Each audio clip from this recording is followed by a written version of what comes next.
Our Bible word is Hebrews 4 verses 16. Let us therefore come boldly to the throne of grace, that we may obtain mercy and find grace to help in time of need.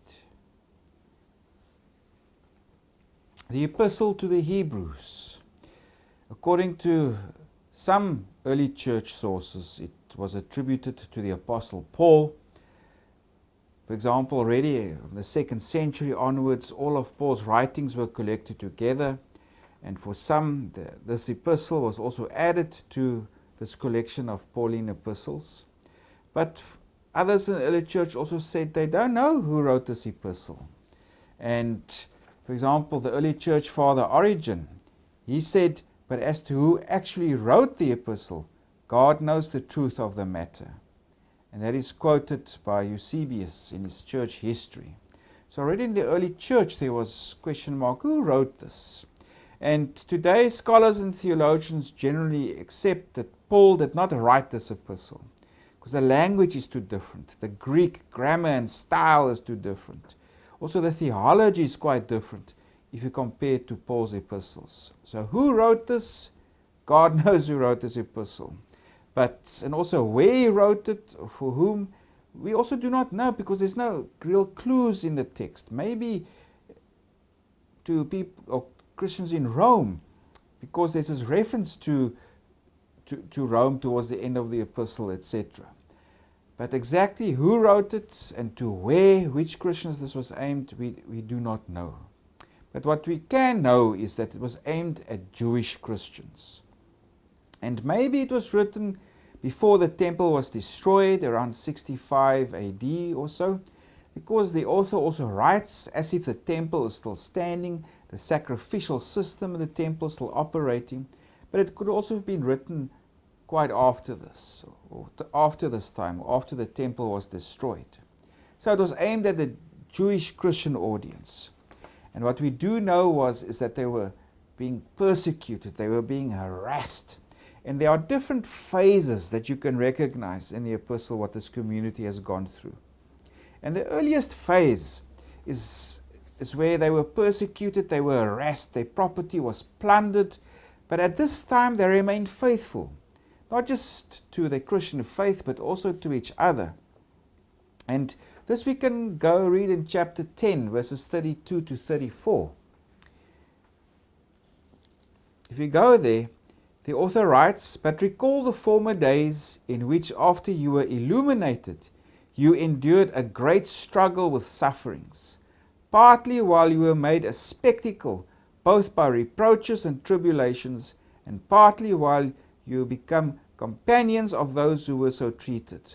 For you had compassion on me in my chains, and joyfully accepted the plundering of your goods, knowing that you have a better and enduring possession for yourselves in heaven." So the author writes to this earlier time period. He himself was in prison. They came to visit him also. And these Christians, their property was plundered. The city officials, whoever, turned a blind eye, and they were people around in the community. They were targets of abuse. And now, a little while later, this kind of harassment has continued, and it's difficult. And some started getting tired, and they started withdrawing from coming to Christian fellowship. And we can also read this in chapter 10, verses 24 and 25, where the author writes there, "Let us consider one another." And in verse 25, "Not forsaking the assembling of ourselves together, as is the manner of some, but exhorting one another."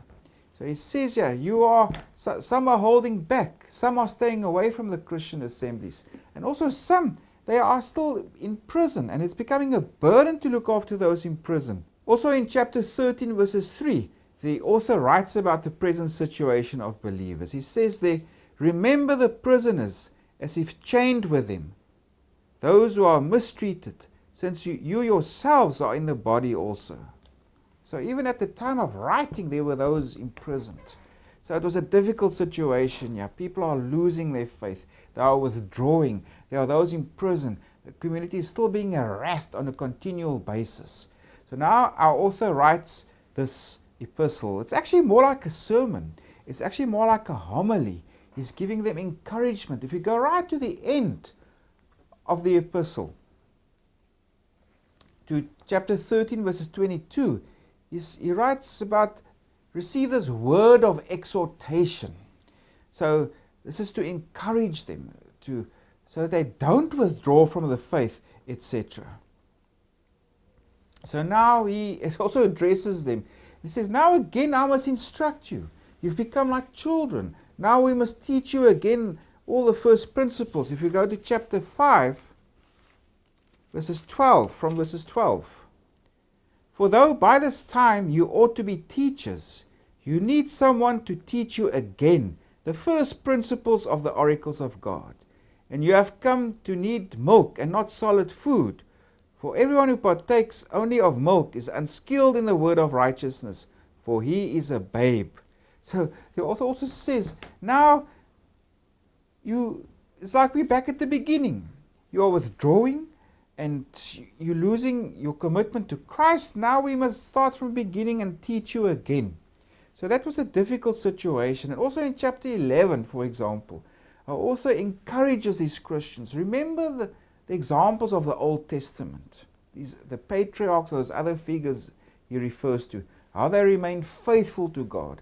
How they endured. Even though they did not receive the promise of rest that God has given to his people. So generally, this is a word of exhortation to Christians. Remain faithful. And the author also writes to convince these Christians Christ is superior to what they've known before. Do not go back to the Judaism that you knew. That is past now. The time of the new covenant has come. Christ is superior in several ways. And Christ is superior to the prophets, to the angels. He is superior to Moses, Israel's lawgiver. He is superior to Joshua. And Christ is also superior to the Aaronic priesthood and the whole Levitical sacrificial system. That was where people made or brought their sacrifices of atonement. That's where their sins were also removed through the priests who helped them with the sacrifices in the temple. But Christ is superior to this. Christ brought his once for all sacrifice. If we go read also in chapter 10, verses 10. By that will we have been sanctified through the offering of the body of Jesus Christ once for all. In other words, Jesus, he made the sacrifice. So the work is done. No more sacrifices needs to be made. That's why Jesus is superior to this priesthood that operated in the temple. Also very important in the book of Hebrews is that it emphasizes the role of Jesus as the high priest. He replaces the old high priest. Jesus is now the mediator between God and the people. He is the one who offered himself. He brought his own body as a sacrifice of atonement. And because of that, he has become the high priest. Also the one who now is seated at God's right hand and who intercedes on behalf of God's people. So that's quite important. Jesus is superior to what these Jewish Christians have known before. And he is the high priest. He's now enthroned in heaven. He's seated at God's right hand, who now intercedes on behalf of God's people. So Hebrews, from chapter 4 verses 14 to chapter 10 verses 18, that's where our author explains the high priesthood of Jesus. And our textual unit now specifically is chapter 4 verses 14 to 16. That is Christ's high priesthood, an encouragement to his people. Just before our present textual unit, the author encourages these Christians to remain faithful, obtain the rest that God has promised for his people. And now, combined with that exhortation, there's also this positive encouragement. You can do this because you have Jesus as high priest now in heaven. Now, so let's go specifically to verses 14. Seeing then that we have a great high priest who has passed through the heavens, Jesus the Son of God, let us hold fast our confession. So we can hold fast to our confession. We have this Jesus who has passed through all the heavens. Now, in the Old Testament, the heavens was also often referred to in the plural. Around this time, or just before the time of early Christianity, there was also many apocalyptic type writings, and some could refer to 3 heavens or 7 heavens or even more. But the idea is here is that Jesus went through all the heavens, doesn't matter how many they are, and he's reached God, the throne. He's transcendent. So the emphasis here is on Jesus' transcendence. If we go to verses 15, for we do not have a high priest who cannot sympathize with our weaknesses, but was in all points tempted as we are, yet without sin. So here's a combination of Jesus' absolute transcendence. Now, he's referred to as the great high priest, but also it does not negate his humanity. Jesus was a human being. We can still say he's still a human being who's now been raised from the dead. And let's go back to what the author also writes in chapter 2, verses 17. Well, let's go first to verse 14.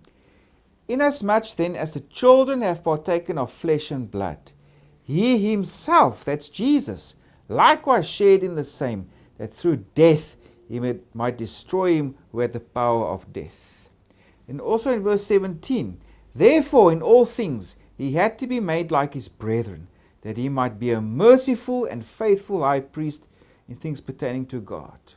Then let's go on to verse 18. It says, for in that he himself has suffered, being tempted, he is able to aid those who are tempted. So already earlier on the author writes, Jesus was a human being. He was like his brethren. He suffered, but he was also tempted. So he knows exactly what we are going through. So let's come back now to our textual unit. If you go read verse 14 again, or 15, for we do not have a high priest who cannot sympathize with our weaknesses.